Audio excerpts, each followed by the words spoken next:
Hello बच्चे लोगों, कैसे हो आप सब लोग। होप सो बहुत अच्छा कर रहे होंगे आप लोग।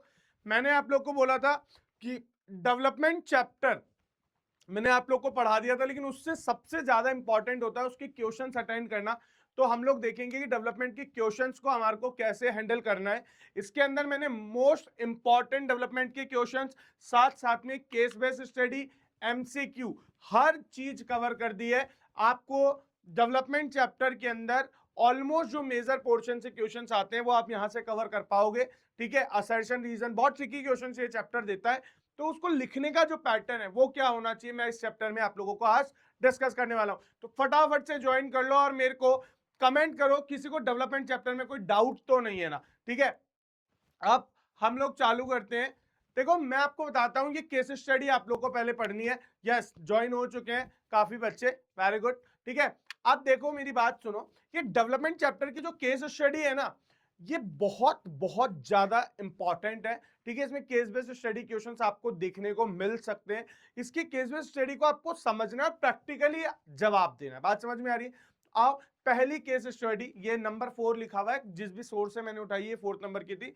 बाकी काम की नहीं थी, जो जो बढ़िया थी वो मैं उठा करके लेकर के यहाँ पर आ गया हूं। मतलब जिसमें आप लोग को ज्यादा समझने में थोड़े एफर्ट्स डालने। ठीक है, आओ देखो ये केस स्टडी को पढ़ो। क्या कहता है? Development as a freedom is Amrita Sen first book. ठीक है, अमृता सेन एक राइटर है जिनकी बुक है डेवलपमेंट एज अ फ्रीडम। बोले डेवलपमेंट क्या है? फ्रीडम के बराबर है। Book after receiving the noble and the most widely read of all his work based on the author's World Bank Fellow lectures in 1996. This descriptive non-technical overview of welfare economics urged that development should be viewed not in the term of economic measure। बोल रही है क्या कि बोले development को सब economic terms में ही major नहीं करना चाहिए। ठीक है, ऊपर ये बता रखा है कि उनका लेक्चर कहाँ हुआ था, क्या नहीं हुआ, उनका सोर्सेस। यहां से इंपॉर्टेंट बात चालू होती है क्या कि क्या इंपॉर्टेंट बात, development should be viewed not in the terms of economic measure but in the terms of real freedom that people can enjoy such a economic facility and social opportunity. भैया लोगों को इकोनॉमिक फैसिलिटी मिले, साथ साथ में क्या मिले भैया, सोशल अपॉर्चुनिटीज मिलनी चाहिए। Economic facility and social opportunity. Sen describe human freedom as both as the primary and objective and the principal means of development. Economic measures are merely Economic measures are merely the means of this end. Sen frames development as the realization of the freedom and abolishment of the unfreedom। बोले क्या? बोले development एक freedom है और abolishment of the अनफ्रीडम, और अनफ्रीडम को खत्म करने का तरीका है such as poverty, famine, lack of political right. ठीक है, और ये उनकी जो बुक है अमृता सेन बुक, उसके अंदर उनके सोर्सेज से लिया गया डेटा, ये केस बेस्ड स्टडी दी है। अब देखो ये बात तुम लोग समझ गए, वो क्या बता रही है? वो बता रही है डेवलपमेंट एक बहुत बड़ी फ्रीडम है। अगर डेवलपमेंट नहीं होगा, बोले, और डेवलपमेंट सब इकोनॉमिक टर्म्स में ही नहीं देखना, क्योंकि लोगों की अगर पुअर्टी दूर होगी तो लोगों की सोच इवॉल्व होगी। बहुत सारे ऐसे फैक्टर्स के बारे में वो बताती हैं। ठीक है, अब देखो मैं आप लोग को इस केस बेस्ड स्टडी को आप लोगों ने रीड करा, मैं इस पे क्वेश्चंस पे डिस्कस करता हूं। पहला क्वेश्चन ये क्या पूछ रहा है? Which of the following definition of development are align with the view of development presented in this excerpt. ठीक है, कि ये जो दे रखा है उसके अंदर इनमें से कौन सा स्टेटमेंट डेवलपमेंट के अकॉर्डिंग, उनके अकॉर्डिंग सही है। तो देखो आप लोग पहला पॉइंट पढ़ो। Development refer to improvement in the way of managing an areas natural and human resource in order to create wealth and improve people's life. ये बोल रहा है यहाँ पर कि बोले डेवलपमेंट उसको रेफर करता है जिसके अंदर लोग बाग जो नेचुरल रिसोर्स और ह्यूमन रिसोर्स को अच्छे से मैनेज कर पाए ताकि वेल्थ क्रिएट हो और लोगों की लाइफ अच्छी हो। ये डेवलपमेंट है। दूसरे में कहता है development mean rising the standard of living for the citizen for the world today through the relating to the needs of the coming generation. अच्छा, बोले इस तरह से डेवलपमेंट करना चाहिए ताकि लोगों का स्टैंडर्ड बढ़े और साथ साथ में आने वाली जनरेशन के लिए भी जरूरतें पूरी हो पाए, through the relating to the needs of the coming generation. ठीक है, development means an increase in the size और pace of the economy such that more product and services are produce. कि बोले डेवलपमेंट एक ऐसा तरीका जिससे लोगों को ज्यादा से ज्यादा सर्विसेज वगैरह मिले, ये डेवलपमेंट का सही तरीका है। ठीक है, अगले में ये क्या बोलते हैं? Development is the tool to make condition that lead to a realisation of highest potential of human personality. बोले डेवलपमेंट का क्या मतलब है? बोले डेवलपमेंट का मतलब है जिसके अंदर लोगों का हाईएस्ट पोटेंशियल क्या हो पाए बेटा, सामने आ पाए ना, वही क्या है, डेवलपमेंट है। तो आप मेरे को बताओ इसके अंदर कि इसमें से कौन सी डेफिनेशन आप लोग को लगता है कि सबसे सही है, कौन सी चीज है जो सबसे सही तरह से डेवलपमेंट को एक्सप्लेन कर रही है। यही दिमाग के घोड़े दौड़ाने आप लोगों को। देखो पहले वाले केस में क्या कह रहा है कि भाई हम नेचुरल रिसोर्सेज को और ह्यूमन रिसोर्स को मैनेज करना ही और वेल्थ क्रिएट करना और लोगों की जिंदगी बढ़िया करना, यही डेवलपमेंट है। नहीं, यहाँ पर अधूरी बात कही गई है, पूरी चीजें नहीं कवर करी गई है। यहाँ पे फ्रीडम, इकोनॉमिक डेवलपमेंट की बात नहीं हो रही है, ठीक है। यहाँ पर आता है development mean rising the standard of the living for the citizen of the world. बोले लोगों के स्टैंडर्ड ऑफ लिविंग को बढ़ा देना, खाली स्टैंडर्ड ऑफ लिविंग को ही थोड़ी बढ़ाना है, साथ साथ में उन लोग के लिए कंडीशन देना, इकोनॉमिक कंडीशन, वो भी डेवलपमेंट है। उनके लिए इंफ्रास्ट्रक्चर बनाना, तो यहाँ पर भी। लेकिन ये लास्ट वाला पॉइंट अगर मैं देखता हूँ, यहाँ पे एकदम प्रिसाइज बोला गया है, डेवलपमेंट एक ऐसा टूल है जो ऐसी कंडीशन देता है जिससे लोग बाग रियलाइजेशन कर सके अपने हाईएस्ट पोटेंशियल का, ह्यूमन पर्सनालिटी का। मतलब अपनी ह्यूमन पर्सनालिटी के हम हाईएस्ट पोटेंशियल को अगर हम लोग एक्वायर कर पाए, ऐसी कंडीशन अगर हम पैदा कर पा रहे हैं, इसका मतलब हम सही मायने में क्या कर पा रहे हैं, डेवलपमेंट कर पा रहे हैं, जिसके अंदर लोग बाग अपने आप में अपना ज्यादा से ज्यादा डेवलपमेंट कर पाए। ठीक है, अब मेरे को आप लोग कमेंट में बताओ आप लोगों ने इसका ऑप्शन क्या सोचा था। ठीक है, तो इसका करेक्ट एक्सप्लेनेशन जो जाना चाहिए वो जाना चाहिए डी। क्या जाना चाहिए बेटा, डी ऑप्शन जो है इसका करेक्ट एक्सप्लेनेशन है, तो इसका आंसर हुआ डी। बोलो यस और नो, क्लियर हुआ या नहीं? ठीक है, आओ नेक्स्ट क्वेश्चन। अब नेक्स्ट क्वेश्चन को आप लोग पहले पढ़ोगे और आप लोग मुझे आंसर बताओगे क्या होना चाहिए। तो देखो, which of the following would be the true development according to, बोले कि इनमें according to the Amrita Sen, Amrita Sen के अकॉर्डिंग ट्रू डेवलपमेंट क्या होना चाहिए। अब अमृता सेन के बारे में हम कैसे जाने, अरे भैया ऊपर केस स्टडी दी थी ना, आओ पढ़ते हैं इसको। क्या, providing service through the charity to the living beings in the slum area. उनके अकॉर्डिंग बोले डेवलपमेंट क्या था, बोले प्रोवाइडिंग सर्विस करो स्लम एरियाज में। दूसरा, construction a city bypass to divert heavy traffic away from the city. Equal participation and representation of the women in political building और matter. और दूसरा ही क्या बोलते हैं, building well planned cities with the smart technology for the city management. बोले इनमें से अमृता सेन के अकॉर्डिंग कौन सा डेवलपमेंट गोल एकदम सही था। अब तुम लोग सोच रहे होंगे सर ऊपर जो केस स्टडी दे रखी थी उसको पढ़ करके तो कहीं से भी नहीं लगता कि कहीं से भी नहीं लग रहा कि इसके अंदर कोई भी पॉइंट अमृता सेन का केस स्टडी का होगा। भैया लग रहा है, मैं बताता हूं कैसे। आओ जरा एक बार पढ़ो, वो किसकी बात कर रही थी, वो बात करती है फ्रीडम की। वो बात करती है लोगों के लिए डेवलपमेंट एज एन फ्रीडम। वो पॉलिटिकल, सोशल, बहुत सारे एंगल से देख रही है, खाली इकोनॉमिक टर्म्स में नहीं देख रही है। तो अब देखो आपको जो पहला पॉइंट है वो तो किसके टर्म्स में बात कर रहा है, बोले लोगों को दान पुण्य करो, चैरिटी करो। बोले चैरिटी करना डेवलपमेंट है, ये तो किसी के लिए डेवलपमेंट नहीं हो, लोगों को दान में देना तो है ना। ये तो पहला पॉइंट तो कैंसिल हुआ। दूसरा, ये कंस्ट्रक्शन, ये तो सब इंफ्रास्ट्रक्चर की बात कर रहा है, वो तो इंफ्रास्ट्रक्चर की बात करती नहीं थी, खाली इकोनॉमिक टर्म्स में डेवलपमेंट को कंपेयर करती है ही नहीं, उन्होंने पहले से उस केस स्टडी में दे रखा है। Equal participation representation of the women in a political matter, हाँ ये उनके लिए डेवलपमेंट गोल था। क्यों? क्योंकि वो डेवलपमेंट को इकोनॉमिक टर्म्स के बियॉन्ड देख रही हैं। ठीक है, और दूसरा ये बिल्डिंग वेल प्लान सिटीज, तो ये तो इंफ्रास्ट्रक्चर की बात होगी, तो वो इंफ्रा वगैरह के अलावा लोगों के सोशल डेवलपमेंट को भी डेवलपमेंट समझती है।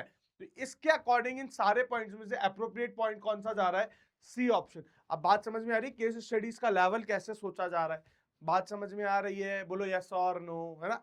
तो कुछ बच्चों ने, मैंने देखा ऑप्शन में आंसर बच्चे कर रहे हैं, कोई बोल रहा है ए कर दो, कोई बोल रहा है डी कर दो। सर सारे ही सही है, नहीं समझो ये ऑड वन आउट जैसे क्वेश्चन, इसलिए तो मैंने बोला इसमें थोड़ी सी दिमाग लगाने वाली केस स्टडीज है। वेरी गुड, वैसे बाकी अच्छा कर रहे हो आप लोग, अच्छा जवाब दे रहे हो। आओ, which indicator of the development would be come to the closest to measure the kind of development that being talked about। कि भैया यहाँ पे किस तरह के डेवलपमेंट की बात कर रहे हैं, ease of doing business index, human development index, global happiness index, या ग्रॉस डोमेस्टिक प्रोडक्ट। मतलब जो अमृता देवी जो है, अमृता सेन जो है, वो किस तरह के डेवलपमेंट की बात कर रही है लोगों के, अगर ईज ऑफ बिजनेस की बात करूं, ईज ऑफ बिजनेस मतलब तो इकोनॉमिक डेवलपमेंट हो गया, तो वो इकोनॉमिक डेवलपमेंट पे बात नहीं कर रही, वो किस पे बात कर रही है, ओवरऑल ह्यूमन डेवलपमेंट पर। अब ग्लोबल हैप्पीनेस भी सब खुश होने के साथ साथ वो क्या करिए, इकोनॉमिक डेवलपमेंट तो हो, साथ साथ में ह्यूमन डेवलपमेंट भी हो। तो मतलब वो सब हैप्पीनेस की बात नहीं कर रही। ग्रॉस डोमेस्टिक प्रोडक्शन का मतलब हुआ सिर्फ वैल्यू के टर्म्स में, पैसों के टर्म्स में, पढ़ा था ना हम लोगों ने डेवलपमेंट चैप्टर में। तो क्या वो सब पैसों के टर्म्स में कंपेयर कर रही है, नहीं, वो किसके कंपेयर कर रही है, ओवरऑल ह्यूमन डेवलपमेंट। तो इसका अकॉर्डिंग यहाँ पे इनका करेक्ट आंसर क्या होगा, ह्यूमन डेवलपमेंट इंडेक्स। ठीक है, अभी भी मैं देख रहा हूँ कुछ बच्चे ए ऑप्शन लिख रहे हैं, अरे यार ऐसे मत करो यार, कुछ भी हवा में मत दो, पहले समझो क्या बोल रहे हैं। सिर्फ वो डेवलपमेंट को पैसों के टर्म्स में कंपेयर नहीं कर रही है, वो पैसों के अलावा भी उसे कंपेयर करनी। बोलो बात समझ आ रही है या नहीं आ रही है, वेरी गुड। आओ अब आते हैं हम लोग एमसीक्यूज के ऊपर। तो मैंने आप लोग को एक इंपॉर्टेंट केस स्टडीज में होनी चाहिए थी, वो मैंने आप लोग को करा दी। अब मैं बात कर रहा हूं एमसीक्यूज की। मैं चाहता हूं पहले आप लोग मेरे को आंसर दो, उसके बाद में बताऊं। देखो फर्स्ट क्वेश्चन ये क्या कह रहा है, यहां पर एक डेटा दिया गया है, ठीक है, ये मेल्स का डेटा है और ये फीमेल्स का डेटा है। ठीक है, ये उत्तर प्रदेश का डेटा दिया गया है, जो लोग education achievement of the rural population of Uttar Pradesh. ठीक है, उत्तर प्रदेश का एजुकेशन वो जो डेटा है वो दिया गया है रूरल पॉपुलेशन का।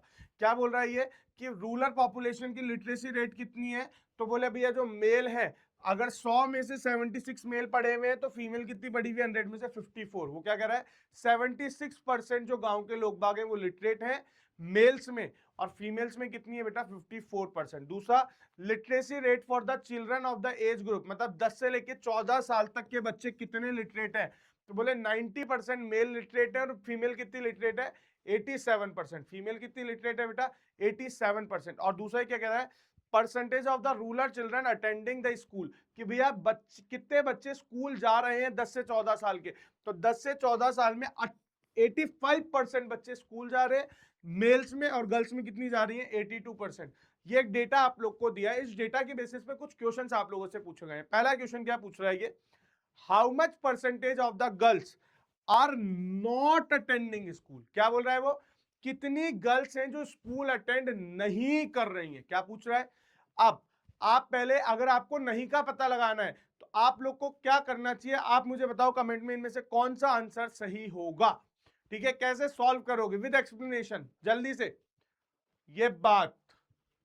अरे वाह भाई वाह, एक कई तो हवा में लप्पे मार रहे हैं सर, 81% सर, 16%, चलो 18%, या निकाला कैसे, आओ देखो, percentage of rural children attending the school, जितने लोग अटेंड कर रहे हैं, अटेंड मतलब जो गर्ल्स अटेंड कर रही है वो कितनी अटेंड कर रही है, गर्ल्स जो अटेंड कर रही है वो कितनी कर रही है 82%। अगर 82% अटेंड कर रही है, इसका मतलब कितनी नहीं अटेंड कर रही है, वो कौन सा पूछ रहे हैं, नॉट अटेंडिंग। इसका मतलब आंसर क्या हुआ,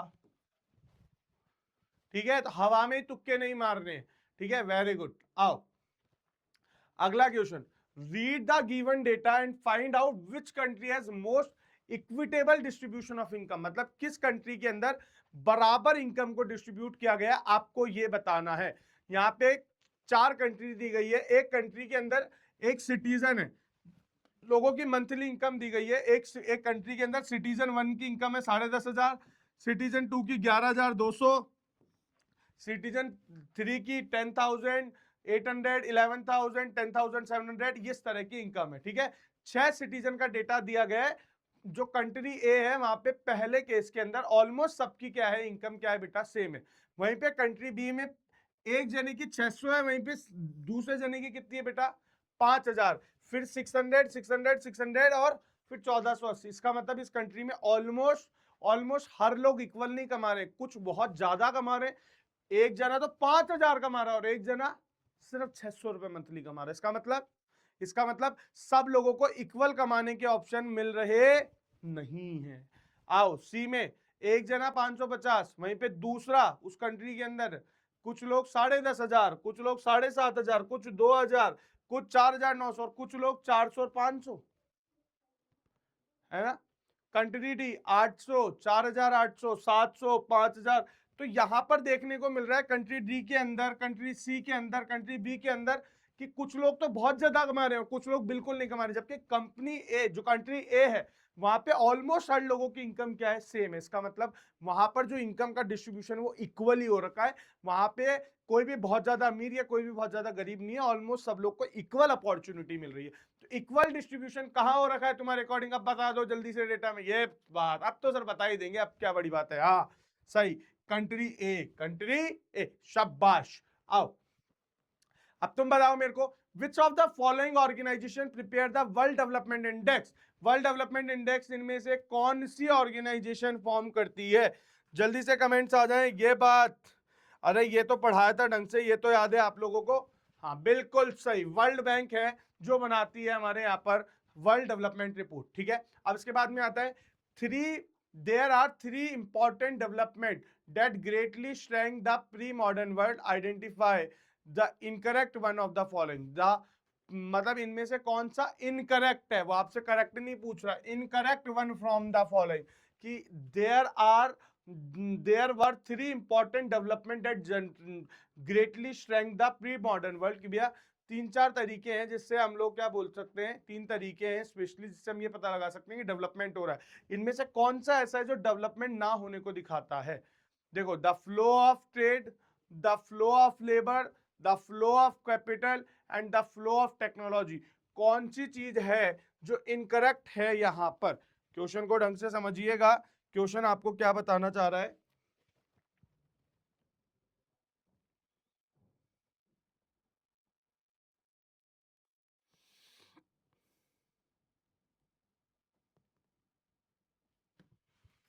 जल्दी से ऑप्शन में बताओ मेरे को।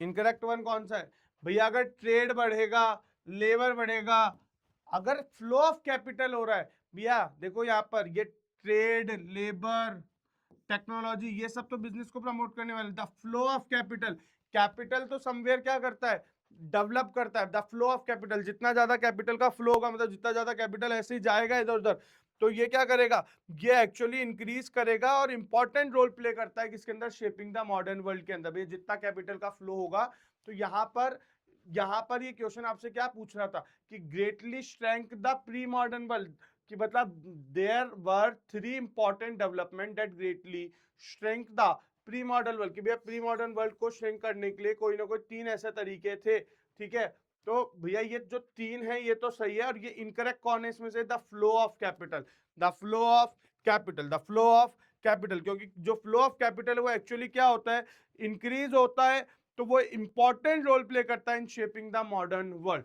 ठीक है, थोड़े टेक्निकल क्वेश्चंस हैं, आप लोग को थोड़ा दिमाग लगा के करना पड़ेगा, थोड़ा सा लेवल हाई है इस क्वेश्चन का। ठीक है, तो इस तरह के क्वेश्चन अगर आ जाएं तो बी रेडी। ठीक है, अब आते हैं, read the following statement about human development and choose the correct option. आप लोग बताओ मेरे को। ठीक है, ह्यूमन डेवलपमेंट रिपोर्ट आपको क्या बताती है? ठीक है, देखो, it composite index prepared by United Nation. ठीक है, parameter to measures are longevity literacy and per capita income. अच्छा, longevity, अच्छा, country are ranked according to the developed and low developing countries.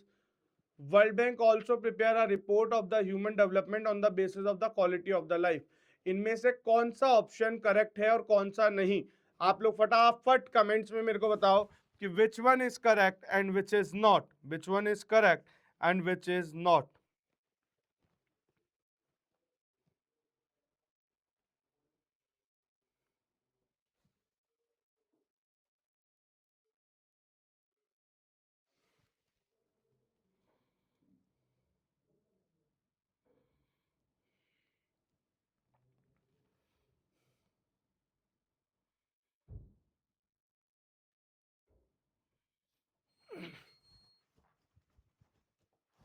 हाँ, आया बात। देखो, कुछ बच्चों के आंसर आ रहे हैं सर, सी सही है, कोई बोल रहा है बी सही है, कोई ए सही है। अरे भैया देखो, आओ, यूएनडीपी कौन सा रिपोर्ट देता है? यूएनडीपी देता है ह्यूमन डेवलपमेंट इंडेक्स, एचडीआई। क्या देता है? एचडीआई। क्या देता है बेटा? एचडीआई। और एचडीआई देता है, अगर वो क्या देता है बेटा आप लोग को? HDI, तो ये वाली चीज सही है कि यूएनडीपी, और यूएनडीपी HDI बनाने के लिए मैंने आप लोगों को बताया था ना किस किस को कंपेयर करता है, लाइफ एक्सपेक्टेंसी, लिटरेसी और इनकम, तीनों फैक्टर कि भैया लोग कितना जी रहे हैं, कितना पढ़े लिखे हैं और कितना कमा रहे हैं। तो लॉन्गिविटी क्या है, लाइफ एक्सपेक्टेंसी, ठीक है, उसको ही बोलते हैं, लाइफ एक्सपेक्टेंसी का ही दूसरा नाम है लिटरेसी और पर कैपिटा, तो ये दोनों पॉइंट सही है। अब ये कह रहा है क्या वो कंट्रीज को डेवलप्ड और अनडेवलप्ड पे रैंक करता है, नहीं, वो ऐसे नहीं कैटेगराइज करता, वो रैंक देता है, ठीक है, तो डेवलप्ड या लो डेवलप नहीं कहता, वो तो रैंक देता है, क्या देता है, रैंक, तो ये पॉइंट भी गलत है। दूसरा, world bank also prepare of human development on the basis of quality life, ये भी गलत है, वर्ल्ड बैंक ऐसा कुछ नहीं करता है, वर्ल्ड बैंक करता है on the basis of economic status. World bank लोगों की क्वालिटी ऑफ लाइफ नहीं, वो इकोनॉमिक के स्टेटस पे करता है। बात समझ में आ गई? चलो आओ, which of the following is the development goal of the factory worker, factory worker का कौन सा डेवलपमेंट गोल होगा, more hour of the work, more labour work, better technology या बेटर वेजेस, बताने की जरूरत ही नहीं। अरे वाह, ऐसे क्वेश्चन में तो तुरंत बोलने लग गए ए, हाँ शाबाश, ए आओ। अगला आता है, choose the incorrect option from the column A and column B, column A और कॉलम बी में से इनकरेक्ट ऑप्शन को आपको चूज करना है। Choose the incorrect option from column A and column B. ये क्या कह रहा है बेटा,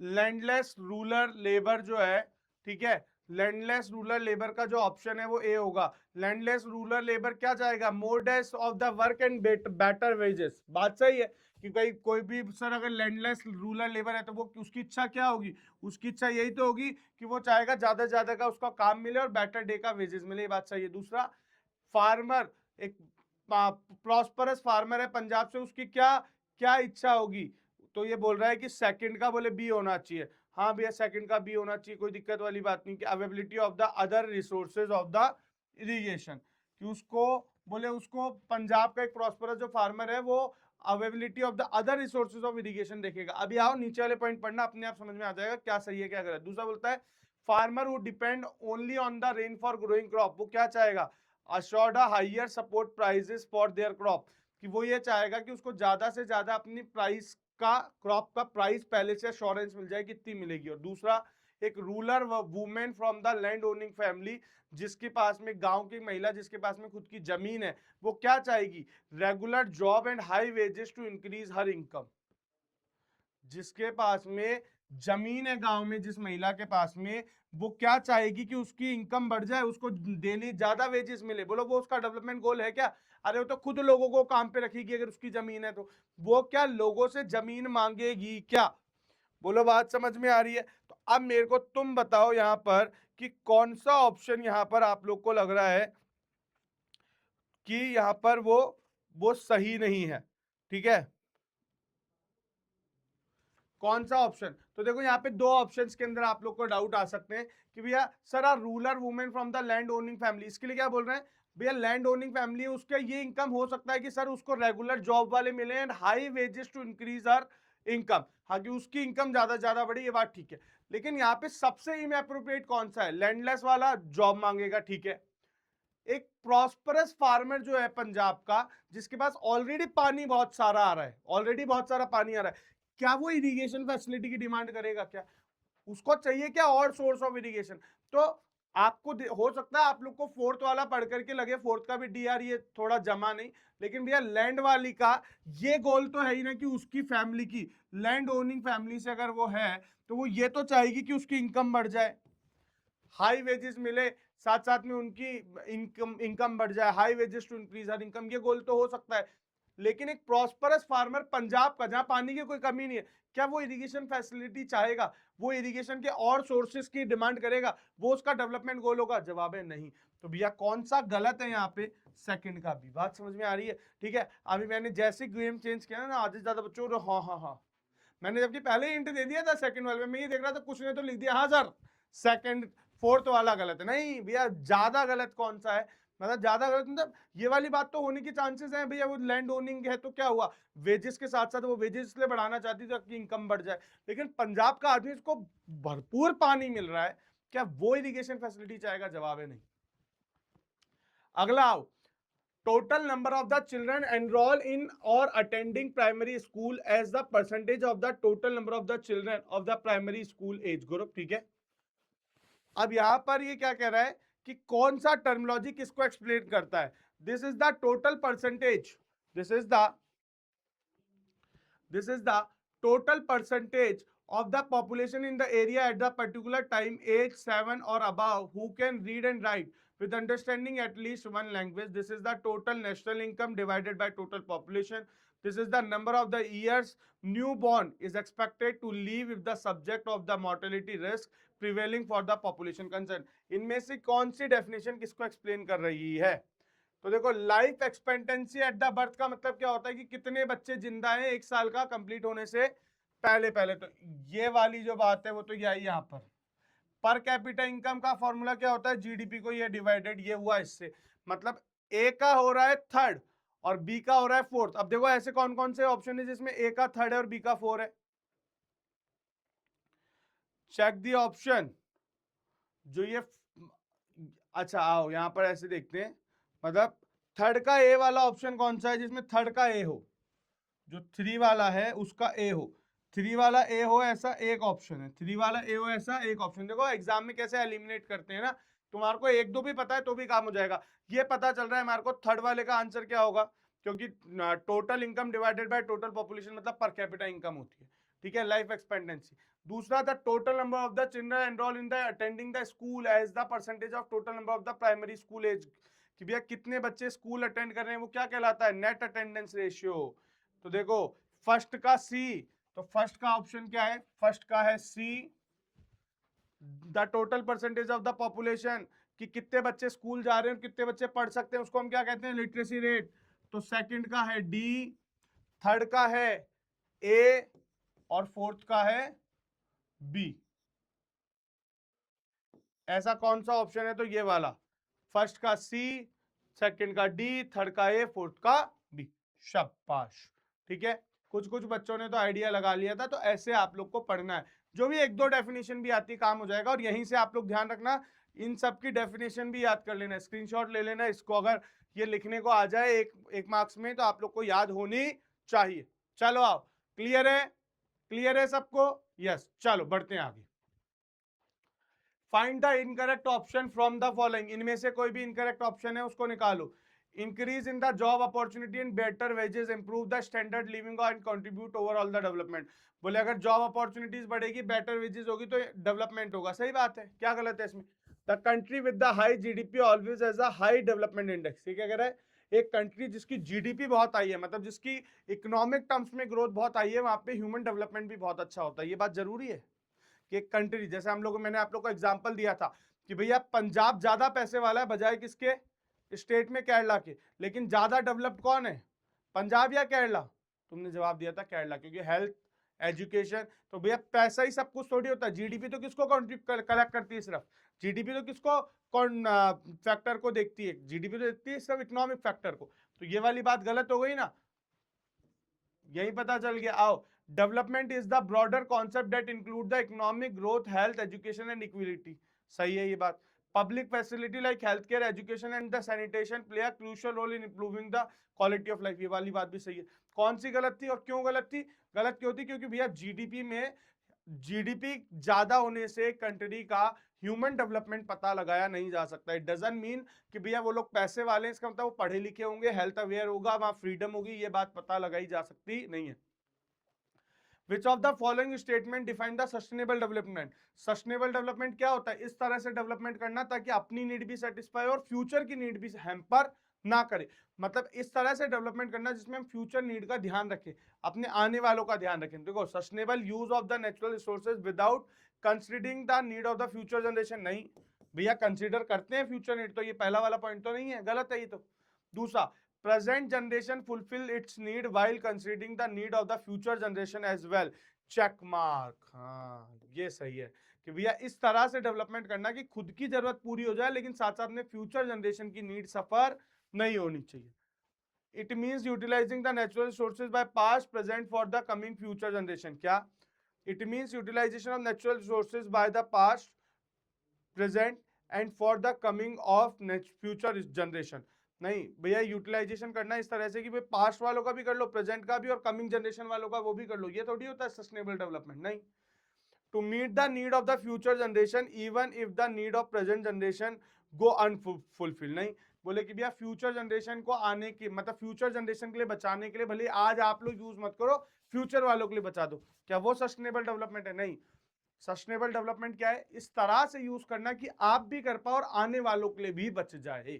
तो क्या present generation fulfil its need, खुद की जरूरत पूरी हो, लेकिन साथ साथ में consider the need of the future generation as well, आने वालों की जनरेशन का भी ध्यान रख पाना। बाकी नीचे वाले सारे ऑप्शन गलत थे, ठीक है, उनमें सब में लिटिल बिट छोटी छोटी गलती थी। यहाँ पे बोलता है कि इस तरह से काम लो कि सब फ्यूचर वालों के लिए बचा दो, आपके लिए कुछ मत छोड़ो, ये भी गलत है। सी वाला भी गलत है। बात समझ आ गई? आओ, which of the following is the important health indicator? Health indicator को कौन दिखाता है? तो भैया देखो, सीएमआई, सीएमआई क्या होता है तुम लोगों को मैंने पढ़ाया नहीं। जीएमआई पढ़ाया है क्या? जवाब है नहीं पढ़ाया sir. Sir CMI, GMI, BMI पढ़ाया है सर आपने। बीएमआई क्या होता है? Body mass index. बीएमआई क्या होता है बेटा? Body mass index. और बॉडी मास इंडेक्स आपको क्या बताता है? बॉडी मास इंडेक्स हमारे को बताता है सर, बॉडी मास इंडेक्स हमारे को क्या बताता है? बॉडी मास इंडेक्स हमारे को बताता है कि एक जगह पर लोगों के लिए हेल्थ फैसिलिटीज कैसी है, एक जगह पर लोगों के लिए हेल्थ फैसिलिटी कैसी है। और बीएमआई जो है, बीएमआई जो है वो सबसे इंपॉर्टेंट है। ये बताता है कि वहाँ के लोगों को कितना न्यूट्रिशियस फूड मिल रहा है, पर्टिकुलर लोगों की हाइट कितनी है, जितनी उनकी हाइट है उनकी उस अकॉर्डिंग उनका वेट कितना है, तो ये बीएमआई बताता है, ठीक है। और ईएमआई, जीएमआई, सीएमआई ये तो इसने ऐसे लिखे थे आपको कंफ्यूज करने के लिए। तो body mass index is the good health indicator. Life expectancy in the India is, India में लोग बाग कितने साल तक जीते हैं? कितनी हमारे यहाँ की लाइफ एक्सपेक्टेंसी? तो हमारे यहाँ पे एवरेज जो लाइफ एक्सपेक्टेंसी है वो 60 से 70 साल है, कि 60 से 70 साल तक लोग बाग जी पाते हैं। इसका मतलब हमारी हेल्थ फैसिलिटीज अब इंप्रूव हो रही है, ठीक है। अब आओ असर्शन एंड रीजन पर। आप लोगों को यहां तक के शायद क्वेश्चन सारे क्लियर होंगे, कोई भी एमसीक्यू नहीं क्लियर है तो वापस प्लेबैक करो, उसका एक्सप्लेनेशन देखो। फिर भी नहीं आ रहा है, मुझे व्हाट्सएप पे मैसेज छोड़ दो, मैं आपके लिए पर्सनली एक्सप्लेन करा दूंगा कॉल पे, ठीक है।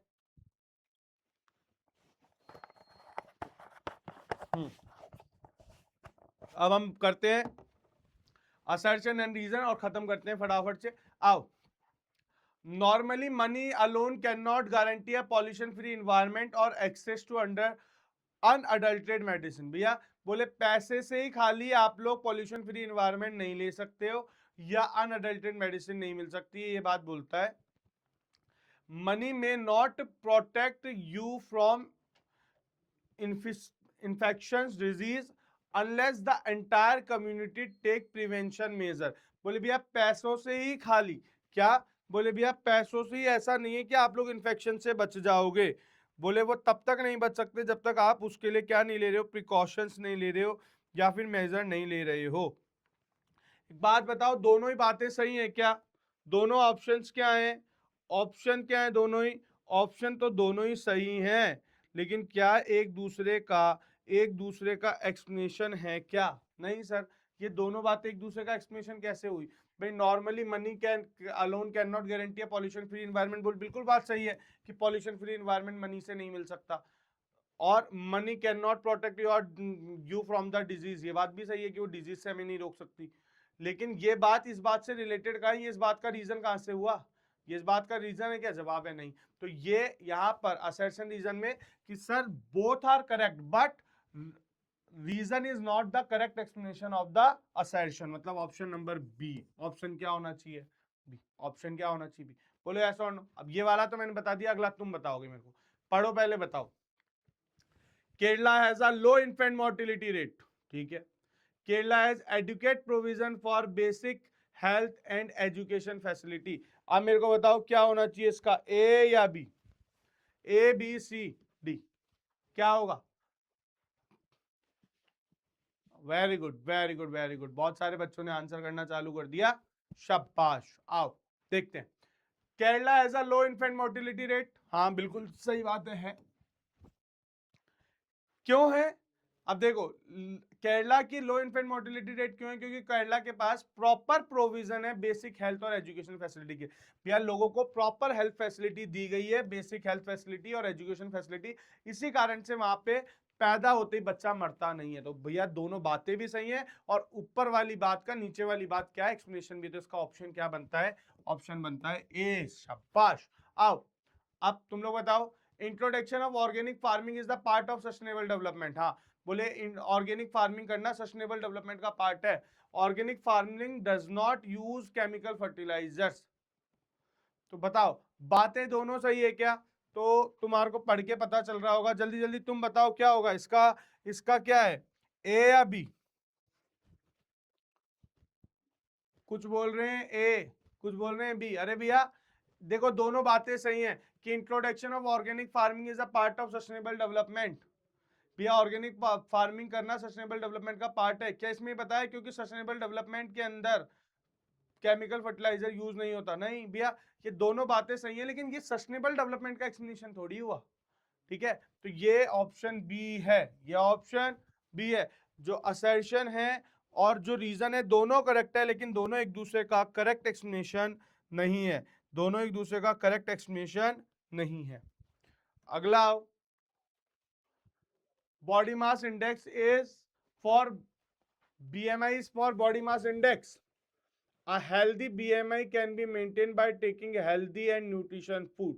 बताओ दोनों बातें सही है क्या या गलत है? बोले बॉडी मास इंडेक्स जो है वो बीएमआई को स्टैंड करता है, और जो बीएमआई है वो हेल्दी और न्यूट्रिशियस फूड लेकर के मेंटेन किया जा सकता है। बताओ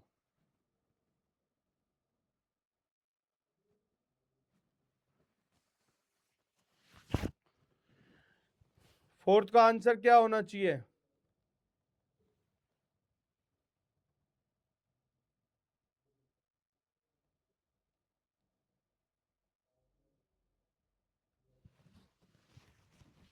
हाँ जल्दी, अरे कईयों ने तो चालू कर दिया सर ए बी डी। अरे मूर्खों, मैं बोल रहा हूँ BMI stand for body mass index, और ये क्या लिख रहा है?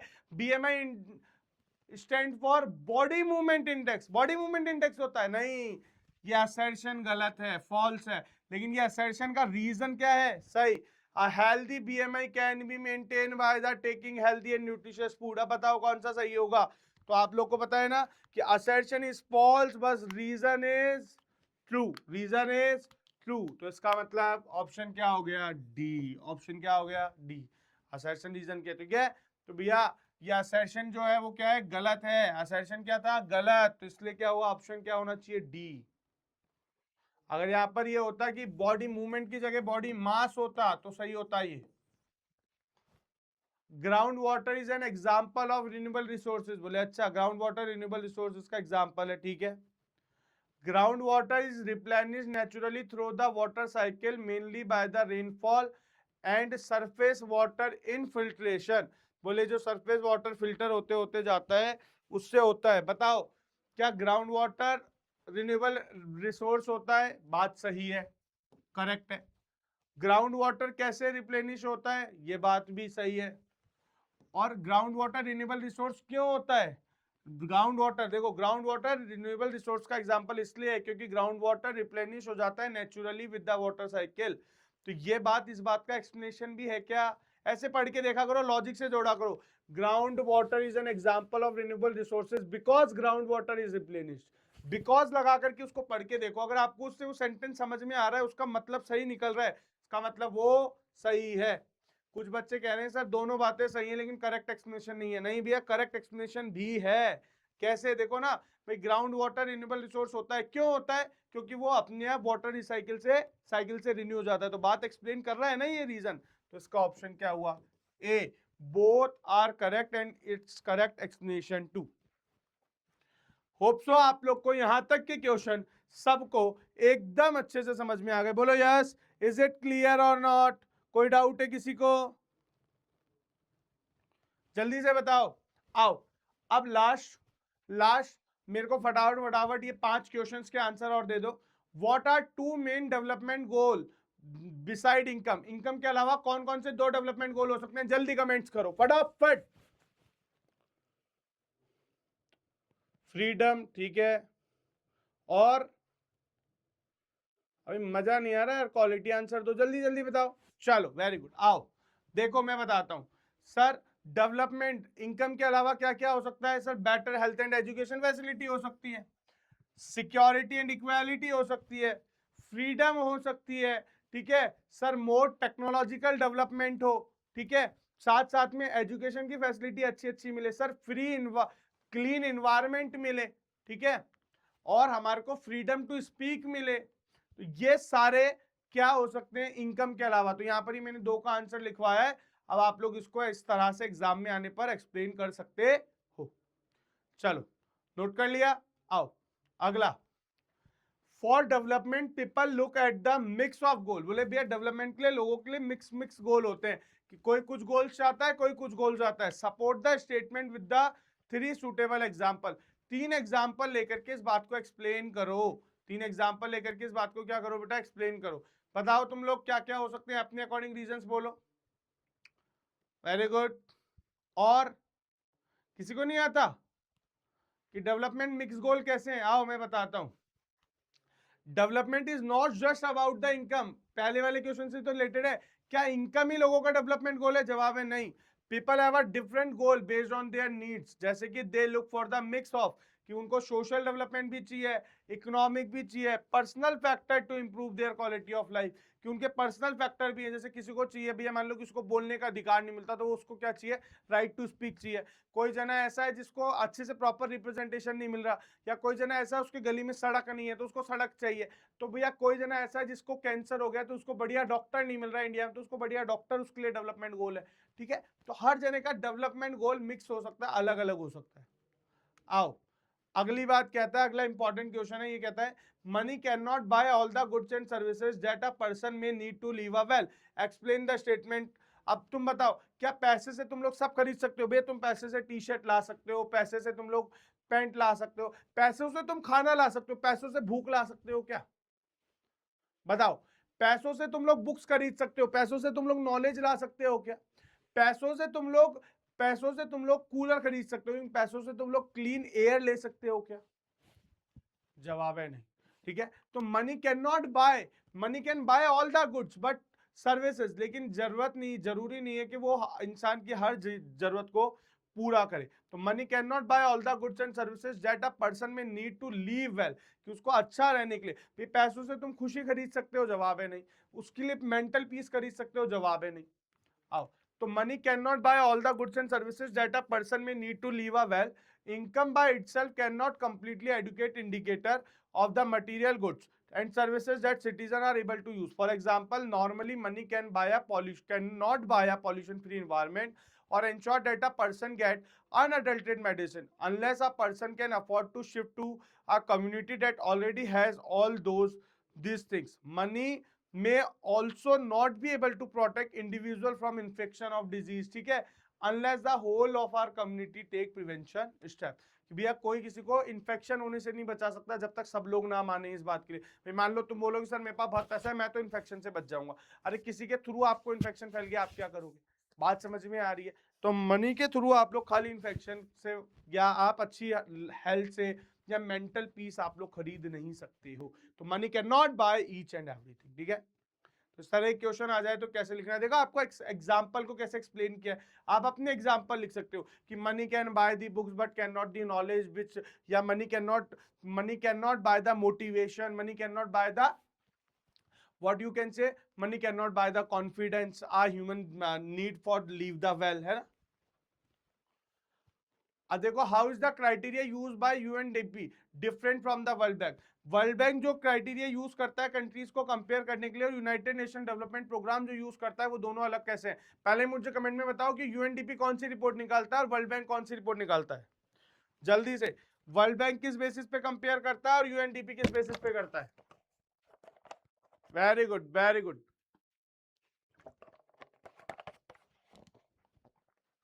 कुछ ने पूरा चैप्टर पढ़ लिया, क्वेश्चंस करा रहा हूं, रिवीजन करा रहा हूं, तब भी आंसर नहीं दे पा रहे भैया, बेड़ा अगर गया तुम लोग का। तो अभी भी आंसर नहीं दे रहे हो, बैठे हो बेवकूफों की तरह। आओ बेटा, डेवलपमेंट जो यूएनडीपी कंपेयर करता है वो करता है हेल्थ, इनकम, लाइफ एक्सपेक्टेंसी, जबकि वर्ल्ड बैंक कंपेयर करता है on the basis of GDP only. ठीक है, तो आओ, development is the process that create the growth, progress and positive change और the addition of physical, economic, environment of the social demographic component that result in wellbeing of the people. तो पहले development की इसने definition लिखी क्योंकि answer को proper लिखना था। अब बताता है ये world bank consider the per capita income. World bank किसको कंसीडर करता है? सिर्फ पर कैपिटा इनकम को। जबकि जबकि जबकि जो आपका यूएनडीपी है वो किसको कंपेयर करता है? However income is itself is not adequate indicator of the material goods and services that people are able to use. The UNDP has taken the other factors too. वो क्या क्या लेता है? वो हेल्थ को भी लेता है, एजुकेशन को भी लेता है, फिर इनकम को लेता है। ठीक है, तो वो इनकम के अलावा भी फैक्टर ले रहा है। तो कौन ज्यादा अच्छे से बता रहा है? तो बता कौन रहा है? यूएनडीपी। ठीक है, तो उनका क्राइटेरिया क्या है? डिफरेंट है। होप सो आप लोग को क्लियर हुआ होगा किस तरह के आंसर आने पे कैसे कंपैरिजन वाइज लिखना है। तो पहले आपको बताना है कि जीडीपी वर्ल्ड बैंक क्या करता है, लेकिन world bank on the basis of income करता है और income is not the adequate criteria to explain the person is well और नॉट। ठीक है, how is the per capita consumption of electricity? भैया कि कितना इलेक्ट्रिसिटी का कंजम्पशन कर रहा है एक आदमी, उससे कैसे पता लगता है कि कंट्री का डेवलपमेंट हो रहा है? It how is considered as the index of development? Explain with the example. अब तुम लोग सुनो, बताओ मेरे को कि भैया इलेक्ट्रिसिटी अगर तुम लोग ज्यादा काम ले रहे हो तो मैं बोल रहा हूं तुम्हारा डेवलपमेंट हो रहा है, या एक कंट्री में अगर इलेक्ट्रिसिटी का कंजम्पशन ज्यादा है इसका मतलब वहां डेवलपमेंट ज्यादा है। क्या ऐसा कहना सही है? तुम बताओ। हाँ सर, अगर इलेक्ट्रिसिटी का यूज करेंगे, इलेक्ट्रिसिटी का ज्यादा यूज करेंगे मतलब टेक्नोलॉजी का यूज करेंगे, मोबाइल फोन का यूज करेंगे, मोबाइल फोन टेक्नोलॉजी का यूज करें, इसका मतलब वहां पे लोगों का डेवलपमेंट हो रहा है, वहां पे रोड ज्यादा से ज्यादा बन रही है। वहां पर अगर सर इलेक्ट्रिसिटी का ज्यादा यूज है इसका मतलब बिल्डिंग ज्यादा अच्छे से बन रही है, इंफ्रास्ट्रक्चर बहुत सारा बन रहा है, तभी तो बिजली यूज हो रही है, वरना बिजली काम कहाँ आएगी? तो भैया जो इलेक्ट्रिसिटी का कंजम्पशन है वो भी डेवलपमेंट को दिखाता है। कैसे? Per capita consumption of electricity is often considered as the index of development because it reflects how much energy is person is in a country uses on average. Here what is the scene important कि अगर access to energy है कि सब लोग के पास energy आसानी से मिल रही है in a develop country, people use more electricity because they have access of various appliances, कि उनके पास बहुत सारे अप्लायंसेस होंगे, बहुत सारे गैजेट होंगे, technology that rely on the power. For example, in home, people use the electricity for lighting, heating, cooking, or powering electronics devices like TV and computer. In industries, electricity is a crucial for running machineries, production process. So higher per capita consumption suggests better access to modern amenities and technology. कि अगर किसी country के अंदर electricity ज्यादा use हो रही है तो सर वो क्या दिखा रही है कि वहां पर एम्यूनिटीज ज्यादा है, वहां फैसिलिटीज ज्यादा है, वहां का डेवलपमेंट ज्यादा है, वहां का डेवलपमेंट ज्यादा है। बात समझ आ रही है क्या? दूसरा सर इकोनॉमिक एक्टिविटी का पता चलता है। सर अगर इलेक्ट्रिसिटी ज्यादा कंज्यूम हो रही है इसका मतलब इंडस्ट्रीज में ज्यादा इकोनॉमिक एक्टिविटी हो रही है, अगर इंडस्ट्री में ज्यादा इकोनॉमिक एक्टिविटी हो रही है इसका मतलब ज्यादा सामान बन रहा है, ज्यादा सामान बन रहा है मतलब ज्यादा पैसा आ रहा है, फिर डेवलपमेंट है। समझ में आया? तो देखो अगला पॉइंट क्या है, industries and business often consume large amount of electricity. A higher amount of consumption can indicate that the thriving industry sector and overall economic development. For instance, country with booming manufacturing, technology and services industries tend to have a higher electricity uses per person. This suggests that people are employed, businesses are growing and the economy is developed. कि भैया लोग बाग इससे क्या दिख रहा है कि भैया डेवलप हो रहे हैं। ठीक है, अब क्वालिटी ऑफ लाइफ, इलेक्ट्रिसिटी अगर ज्यादा कंज्यूम हो रही है इससे ये भी पता चल रहा है लोग बाग क्वालिटी लाइफ जी रहे हैं कि भैया अगर सर्दी आ रही है तो लोग हीटर चला के बैठे, गर्मी आ रही है तो लोग बाग पंखा, कूलर, एसी, फ्रिज चला रहे हैं, मतलब लोग बाग अच्छी क्वालिटी, भैया लोग गर्मी में परेशान नहीं हो रहे हैं, लोग एसी में बैठे हैं। इसका मतलब इलेक्ट्रिसिटी कंजम्पशन अगर ज्यादा हो रहा है इसका मतलब लोगों की जिंदगी आसान हो रही है उस कंट्री में, क्वालिटी ऑफ लाइफ वो लोग ज्यादा अच्छी जी पा रहे हैं, क्वालिटी ऑफ लाइफ अच्छी जी पा रहे हैं, इसका मतलब क्या हो रहा है? डेवलपमेंट हो रहा है। तो भैया इलेक्ट्रिसिटी का कंजम्पशन बताओ कैसे डेवलपमेंट को शो करता है, ये क्वेश्चन था। अब आई बात समझ में कैसे शो करता है। होप सो आप लोग को ये क्वेश्चन समझ में आ गया होगा। ठीक है, कि अगर भैया फूड खराब नहीं होगा, रेफ्रिजरेटर यूज कर रहे हो तो, क्लाइमेट गर्म है तो आप लोग को एयर कंडीशन मिल रहा है ना, ठंडी है तो आप लोगों को हीटर मिल रहा है। दूसरा इंफ्रास्ट्रक्चर, लास्ट पॉइंट कि भैया इलेक्ट्रिसिटी ये दिखाता है कि अगर इलेक्ट्रिसिटी का कंजम्पशन ज्यादा है इसका मतलब वहाँ पे इंफ्रास्ट्रक्चर ज्यादा से ज्यादा बन रहा है। क्योंकि भैया आप जब भी अगर हाईवे बनेगा, ठीक है, हाईवे बनेगा तो भैया आजकल इलेक्ट्रिक चार्जिंग वाले क्या आ गए हैं, आजकल ट्रक आ गए हैं, या इलेक्ट्रिक चार्जिंग से शोल्डिंग से ब्रिजेस में लोहे के तार बंध रहे हैं, ठीक है, या फिर बहुत सारे काम हो रहे हैं, ठीक है, लोग बाग नेटवर्क डिस्ट्रीब्यूशन हो रहा है। तो भैया ओवरऑल इंफ्रास्ट्रक्चर डेवलपमेंट से डेवलपमेंट होता है। अगर ये पता चल जाए किसी कंट्री के अंदर इलेक्ट्रिसिटी का कंजम्पशन है, इसका मतलब वहां पे इंफ्रास्ट्रक्चर बहुत अच्छा डेवलप हो रहा है। इंफ्रास्ट्रक्चर डेवलपमेंट हो रहा है, इसका मतलब अगेन क्या हो रहा है, कंट्री का डेवलपमेंट हो रहा है। ठीक है, तो भैया जो एवरेज कंजम्पशन है इलेक्ट्रिसिटी का वो क्या दिखाता है कि भैया क्या हो रहा है, कंट्रीज का क्या हो रहा है, डेवलपमेंट हो रहा है। अगला, what is the main criteria used by World Bank of classifying the different country, describe its limitation। World bank किस बेसिस पे कंट्रीज को डिस्क्राइब करता है, वर्ल्ड बैंक करता है on the basis of income. अब बताओ इसकी लिमिटेशन क्या है, तो सर पैसों के बेसिस पे अगर किसी कंट्री को अगर आप कंपेयर कर रहे हो तो उससे क्या नहीं पता चलेगा, उस कंट्री का ओवरऑल डेवलपमेंट नहीं पता चलेगा। अब तुम बताओ मेरे को कमेंट में इसमें क्या क्या पॉइंट लिखे जाने चाहिए, ठीक है, जल्दी से कमेंट करो। ओके, और बताओ, अरे बताओ भाई जल्दी जल्दी आओ। क्या एवरेज इनकम जो है पर कैपिटा इनकम और the income of the person of the country is the main criteria जो वर्ल्ड बैंक यूज करता है। इसमें लिमिटेशन क्या है, इससे ये तो पता चल जाता है लोग बाग इकोनॉमिक चीजों में कितना ग्रो हो रहा है, लेकिन इससे क्या नहीं पता लगता, इससे नहीं पता लगता वहां लोगों की हेल्थ कैसी है, वहां लोग बाग लिटरेट कितने हैं, कितने बच्चे स्कूल जा रहे हैं, which are important indicator of development, पहली चीज। दूसरी कमी क्या है वर्ल्ड बैंक के मेथड में, this method also not provide the distribution of the income at different level, कि भैया किसके पास कितनी इनकम है, वो इनकम का डिस्ट्रीब्यूशन भाई पर कैपिटा मतलब मैंने बताया ना, पर कैपिटा इनकम तो क्या होता है, एवरेज इनकम, पर कैपिटा इनकम क्या होता है, एवरेज इनकम। और सर एवरेज इनकम से इंडिविजुअल लेवल की क्या इनकम है, इंडिविजुअल लोगों का क्या डेवलपमेंट है, इस बारे में कुछ भी पता चलता नहीं है। ठीक है, money can not ensure that you get unadulterated medicine. और सर एक कंट्री के अंदर अगर पैसा बहुत ज्यादा है, मतलब पर कैपिटा इनकम ज्यादा है, इसका मतलब ये नहीं कि वहां पे दवाइयों में अडल्ट्रेशन ना मिलता हो, मतलब दवाइयों में मिलावट होके ना मिलती हो, या खाना मिलावट वाला ना मिलता हो। Money can not buy a pollution free. और सर वर्ल्ड बैंक जिस बेसिस पे कंपेयर करता है कंट्री अच्छी है नहीं है, सर मान लो चाइना बहुत पैसे वाली, लेकिन चाइना में पॉल्यूशन बहुत है, ठीक है, चाइना में फ्रीडम नहीं है, तो सर चाइना इकोनॉमिक टर्म्स में तो बहुत डेवलप कंट्री है, लेकिन वैसे अगर ग्राउंड पे बोलें तो वहां पे लोगों के पास कोई भी फ्रीडम नहीं है। तो यहां पर खत्म होता है ये चैप्टर। मैंने सारे मोस्ट इंपॉर्टेंट क्वेश्चन आप लोग को यहाँ के शेयर कर दिए।